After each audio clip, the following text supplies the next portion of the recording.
Life is beautiful. Life is a gift.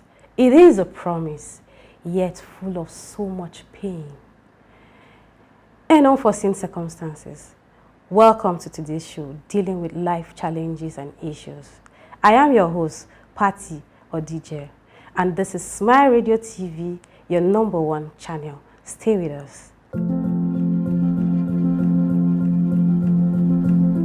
Welcome back to the show, dealing with life issues and challenges.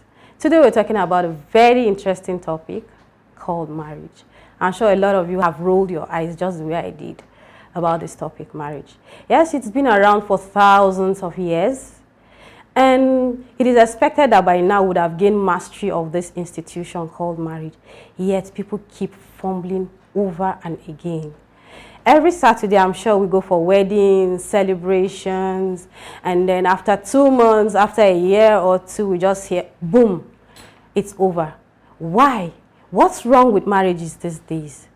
This has been around for years, and I'm sure we have good mentors around. We have people we look up to. We have people that have succeeded in this institution. Yet the amount of failing marriages in this country especially is alarming. In 2016, 0.2% of men are said to have concluded their divorce legally, and 0.3 women have concluded their divorces legally. Now, going to 2020, from between January and February, in Abuja alone, 4,000 marriage and divorces have been filed. 4,000 in just 2 months.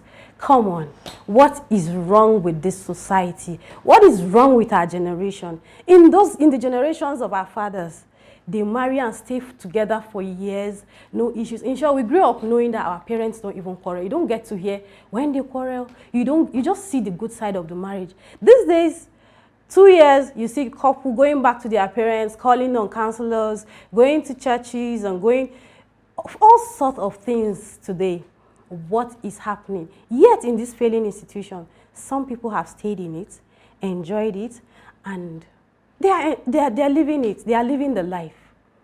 Today we have a special guest that has been in this institution for 20 good years. I'm sure he has some good tips to share with us. Stand by as I introduce my guest for today.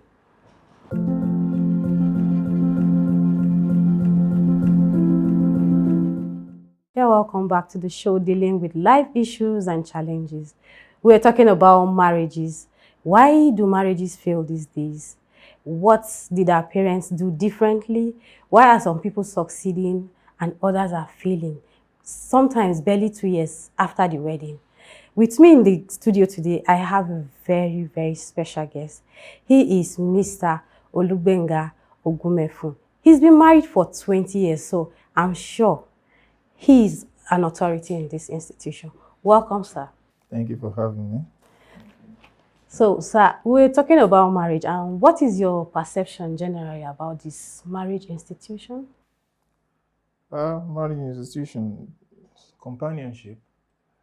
We weren't created to be living solitarily, basically. So the marriage institution from the Bible, which we all lean on, is an institution that was set up by God himself. It is not good for a man to be alone. And going into marriage, it's something that I joke with my friends or young couples that marriage is life imprisonment. Life imprisonment of love, of companionship, and togetherness, so to speak. It's not something you dabble into without really knowing what you are getting into. And the key thing is love, and more importantly, getting married or getting together with your friend. Marriage is not something you meet someone today and the next few weeks you're getting married. During courtship, some things are not going to be revealed to you. You wouldn't know much about each other. But when you're into the marriage proper, even from the first day you have together, you start seeing traits that you didn't see, because all guards will be let loose now. Okay. Everything will be on the table for you to do. So marriage is an institution that is very, very crucial to the development of the community, to the development of the nation, because the family is the smallest unit of a nation. So everything flows from the family to the community to the neighborhood and at a larger extent. Okay, I like your definition of marriage is an imprisonment of love and companionship. It is. I'll take that home. So you recently celebrated 20 years anniversary. Wow. Yes. So what are the little spices? What are the expos you're gonna give us that has kept your marriage fresh this 20 years? I married my friend, and that is key. I married my friend. She was somebody I've been seeing, but I didn't have any conversation really with, because I had my eyes somewhere else. But the way God wants His things to work, and when we got into it, we really went into it. We didn't rush into it because we're members of the same church. We are both choristers. Our parents are choristers. No, we went into it because we communicated with each other. We understood each other. And that's what has been the benchmark of our marriage. That's friendship. Merely looking at her, I know what she wants. Merely looking at me, she knows what I want. She knows the things I will tolerate. I know the things she wouldn't tolerate. I know the things that would tickle her fancy. I know the things that would unravel her, ruffle her feathers. I know with the children, I know what to expect from her in relation with the children, even amongst family, amongst friends. I can read her. She can read me. Wow, that sounds really, really, really flawless. That's really flawless. There's no perfect marriage because we are all different people from different backgrounds. So how do you relate this? How do you settle your conflicts with, are you from the same place? In terms of being Yoruba, we are, but from different states. Okay, so how do you resolve conflicts in marriage? The nature of the conflicts tells you how you're going to go about it. Excuse me. And when you say conflicts, we've not really encountered conflicts per se. But do you have any deal breakers? When you have issues, when things are not going right, the key thing is communication. You have to communicate. If you keep a grudge and hold it to yourself, and somebody is walking past, you have a grudge with that person, and you are not bold enough to speak to that person, you are the one that will be at the receiving end. The person is just walking by, doesn't even know that he or she has an issue with you. But the moment you set eyes on that person, your blood pressure will rise, you are angry, you are bitter and everything. Whereas the fellow doesn't even know. So who should come first when in resolving? It doesn't matter who comes first. Usually, really, it's not a big deal to me to apologize to my wife, and the means of apology differs. You could speak. It's not a big deal to prostrate my wife. Sweetheart, I'm sorry. It's not a big deal to give her a hug and try and cajole her. The key thing is you must communicate. You have done something that I don't like. What have you done? You sit down and discuss about it. Usually during counseling, you are told that you don't go to bed with a grudge. With a grudge, you must sit on this and sleep on the same bed. For different reasons, bedrooms could change, sleeping patterns could change. But the key thing is you must come together. And our relationship is based on the Bible, Christianity.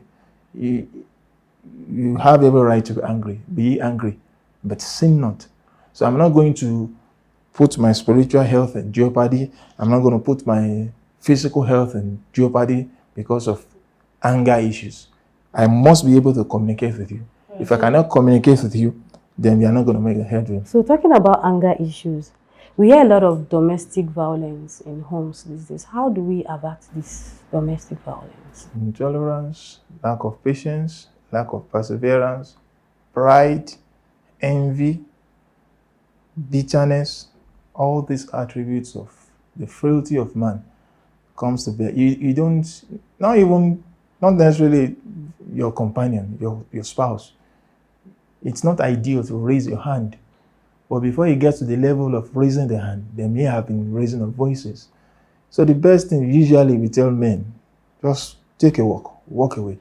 It is difficult if you don't imbibe these things as you're growing and you now bring somebody into your home, or you partner with somebody to live and you now try to manage all those character flaws that you have while in a marriage. You must be able to work on these things. You see, when you want to talk about marriage, you're getting married to somebody that you don't know the background. You may know the family, you may know the history and everything, but you don't know who that person really is. You are bringing in that person. That person doesn't really know who you are, because when situation comes, we say for better, for worse. Some denominations, they say for better, for best. There's nothing like that. There is nothing like for better, for best. Jesus said, in the world you will have tribulation, but be of good cheer. I have overcome the world. He has said it expressly. You're going to have tribulations. So in marriage, that tribulation will come. The degree may vary. So there's nothing like for better, for best. You are going to have worse in your marriage. And that worse, the degree varies. So you should prepare for the worst. You should prepare for everything and be accommodated. You must have that self-control. You can't raise your hand.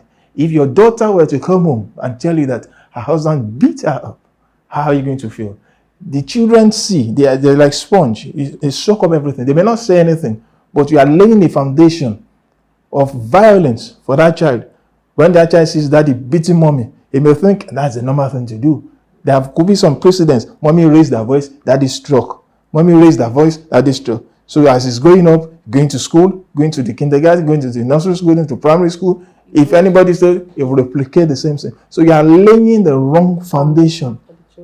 And the Bible says, if, I have no apology for quoting the Bible, that's who I am. If Jesus said, if any of you should lead any of these ones astray, it will be better for a millstone to be hung around the neck and cast into the sea. That's a very, very important thing. Because if you are leading people astray, directly or indirectly, you're in trouble with God. Okay, so that with this being said, what role do you think sex plays in marriage? Do you think there are specifications to having sex in marriage? Couples differ. Couples differ. And more importantly, our biology also differs. Men react by what they see. Women by what they hear often. And being a man, if you see your wife dressing up, you could get turned on. The wife may be, no, I don't want. If the I don't want is becoming more rampant, come and take, could be coming to the husband outside.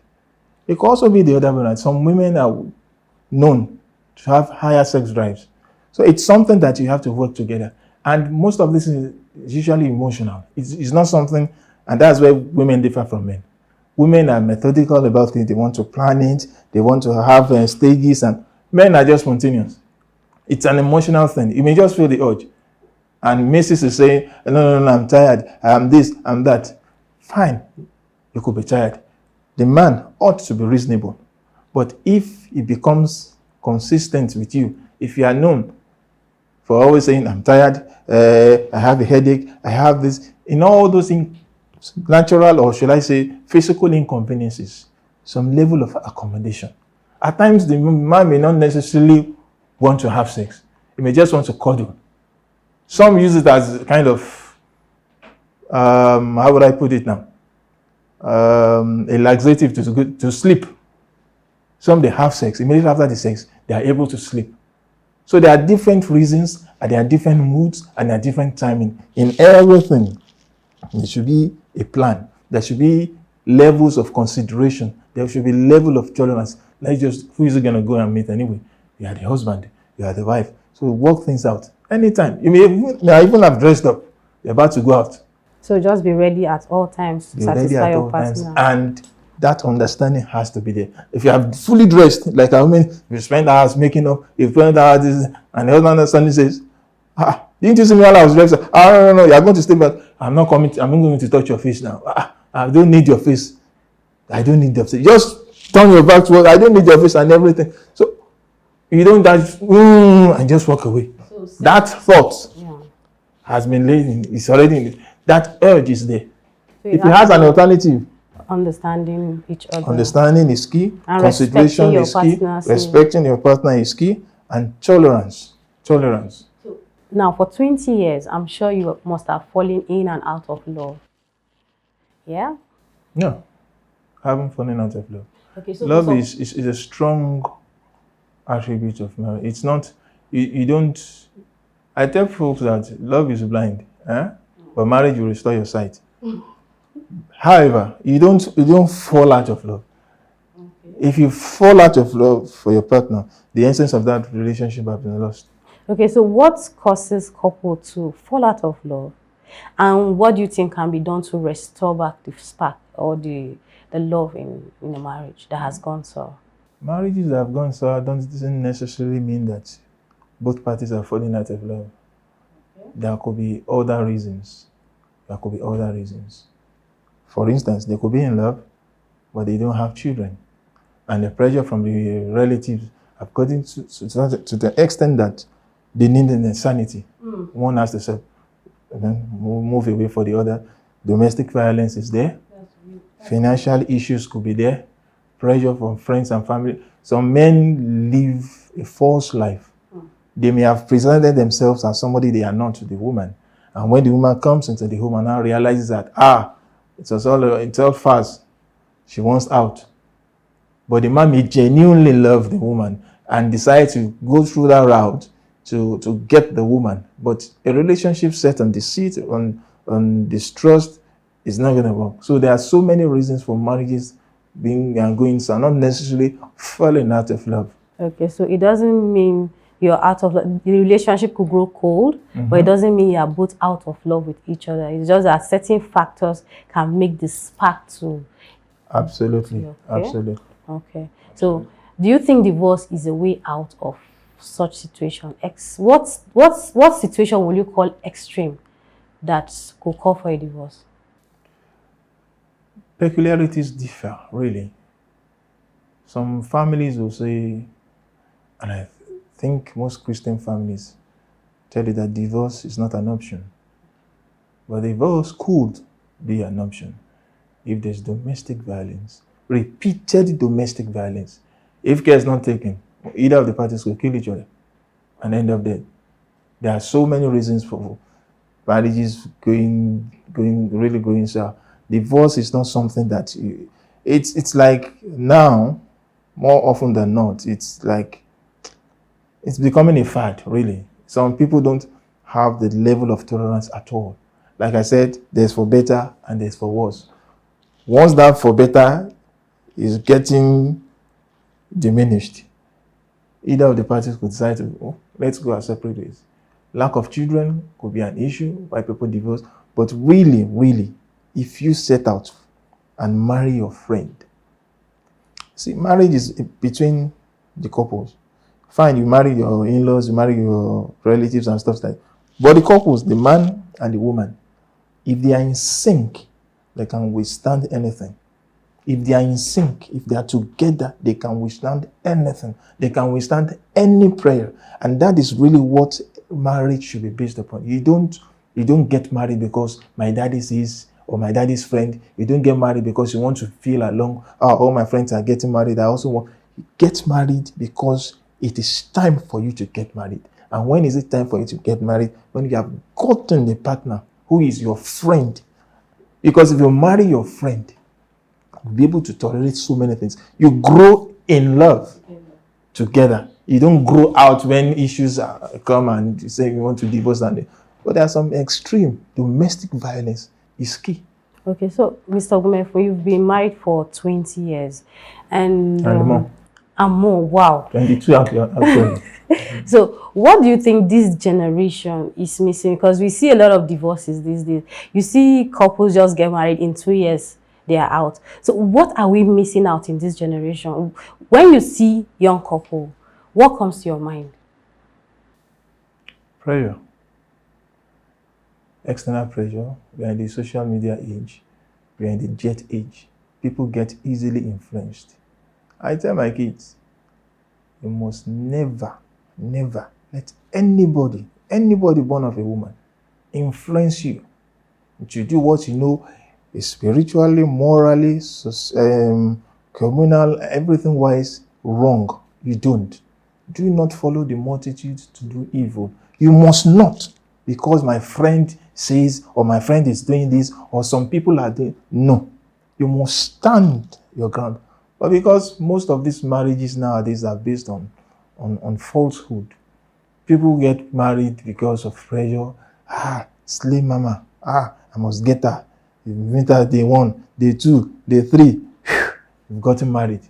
He will slay you. There is no, the level has gotten to the extent that people do all sorts. Somebody that is into Yahoo, as to call it now, fraud, somebody that steals and uses that wealth to entice you, and some even know actually. Okay, so because of our times, I have one last question, and do you think this Western culture has affected our marital values as Africans? Of course.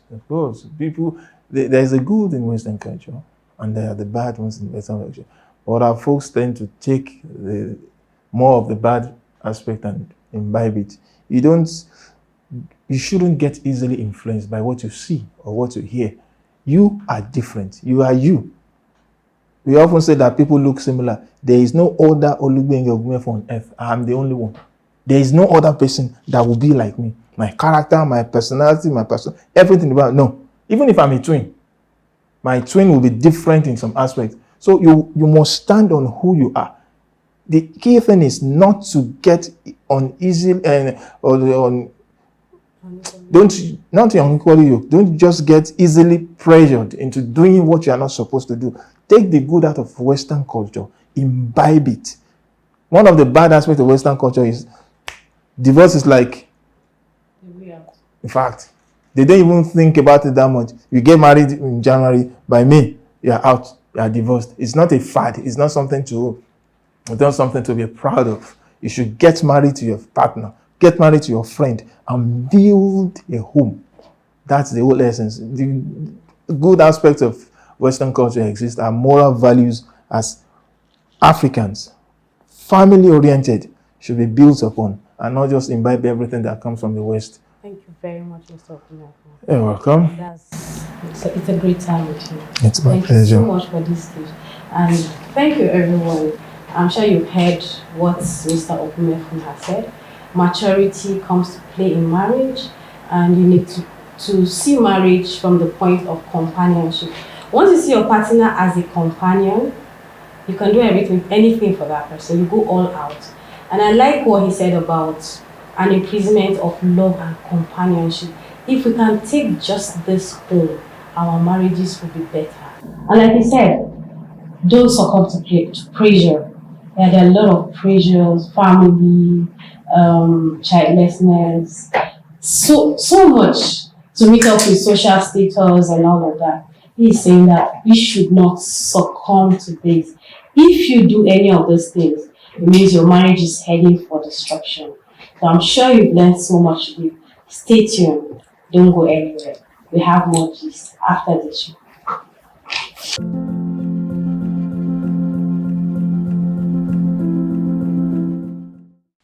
In 3, 2, 1, action. Welcome back to the show, Dealing with Life Issues. I'm still your host, Pattie Odigie, and my guest, Mr. Olubenga. You heard from him, he said it all, but stay tuned for the next episode as we're going to be digging more into this issue of marriage. There's more juicy. I don't want to tell you. Stay tuned. And don't forget to subscribe to our channels. It's on your screen. Follow us. And you will not be disappointed. I promise you, you stay glued to this channel. You look forward to our content every single time. Thanks for staying with us. It's me again, your girl, Pattie Odigie.